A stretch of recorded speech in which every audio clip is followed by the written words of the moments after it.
What's going on, guys? I'm back with yet another Fan Film Friday. On this episode, I'm checking out Halloween 2 by CNT Films.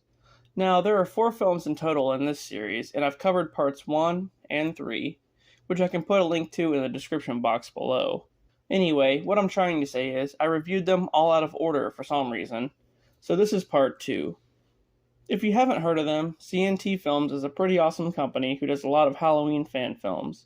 So go on over to their page and check them out. And while you're there, don't forget to like and subscribe. Let's get into it. The film starts off with the ending of the first film, Laurie's fight with Michael on Halloween night. As she's freaking out, of course, Michael does the Michael thing and gets right back up. But Laurie grabs a gun and shoots him in the head. And that's how the first one ends. Clearly he's dead, right? Who am I kidding? No, he's not. As Laurie calls the police, Michael is gone. After the opening credits, Laurie wakes up in a house full of smoke with the fire alarm going off. She walks around looking for Annie and just finds a trail of blood. So this must be a dream, I'm assuming. She eventually finds Annie dead in the bathroom, and Michael right in front of her, killing another girl. Oh man, he cut her frickin' arm off. Laurie barricades herself in a room, but it doesn't take long for Michael to break through. Laurie runs away, all the way down the street and into the woods for whatever reason. Yep, I knew this was a dream. Anyway, 2 years later, Michael follows one of Laurie's friends home. As she calls Laurie, Michael watches from outside. Then she goes down to the basement to do some laundry, and Michael follows. Meanwhile, back at Laurie's house, her mom left for the weekend, leaving her all alone. Oh, of course she did. And then we meet this group of kids who drive to the middle of nowhere. The driver gets out and walks around looking for something. He finds the remains of an old house, and Michael appears from behind a tree, creeper style. What the hell is this kid looking for? Anyway, after that, we're introduced to another kid who goes to his house. All of a sudden, Michael shows up there as well. What's going on here? Who are these kids, and how is Michael everywhere at once? I'm confused. So the kid grabs a knife and decides to look around the house for whoever's following him around, which ends real well for him.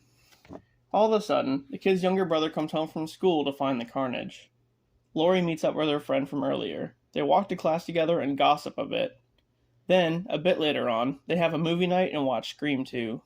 We jump to 2 completely different people watching the same movie, and suddenly, Michael's walking in the... Wait, is that snow? I'm not sure who these 2 people are, but Michael just walks right into their house. As one of the girls walks to another room, old Michael appears and breaks her neck. Still, who are these girls? Like, what's happening? The other one goes looking for her friend when... Ooh. And then she slips on ice and Michael looks at her like, are you serious? She gets killed and then Laurie wakes up again. Wait a minute, was that a dream as well? I'm confused. What's going on in this movie? Anyway, she goes walking in the woods with her boyfriend, who I'm assuming is Ben Tramer. Possibly. They go to the swing set where Michael stalks them. Laurie goes back home where she finds Michael watching her, but she just shrugs it off. Later that night, Laurie's boyfriend comes over and they get drunk on wine and dance around. It's weird. I think they were supposed to pick her friend up from work, but they clearly forgot to. So she starts walking and gets in a car, but she's not alone. She gets away and Michael chases her to a train station. Forgetting how to open an elevator door pretty much spells the end for her. Like, you had so much time to get away. Really? He was like on the other side of the hallway. Never mind. Meanwhile, Laurie gets a phone call from the police saying that they're looking for Michael and that Angel Myers is his contact, finding out that she's actually Michael's sister, Angel. The boyfriend's outside smoking when Michael arrives and attacks him. Then, Laurie's friend shows up to the house and Michael follows them both down to the basement.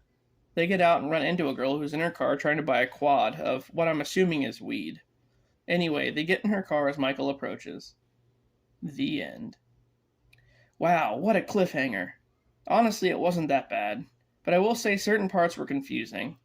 I mean, who were all the extra people, and what was going on with that kid looking around that house? Like, what's going on with that? There were a lot of characters being introduced, and it was kind of hard to follow the story, aside from all the Laurie stuff. But overall, it was pretty good. If you want to see the full film for yourself, head on over to CNT's YouTube channel, or just check the link in the description box below.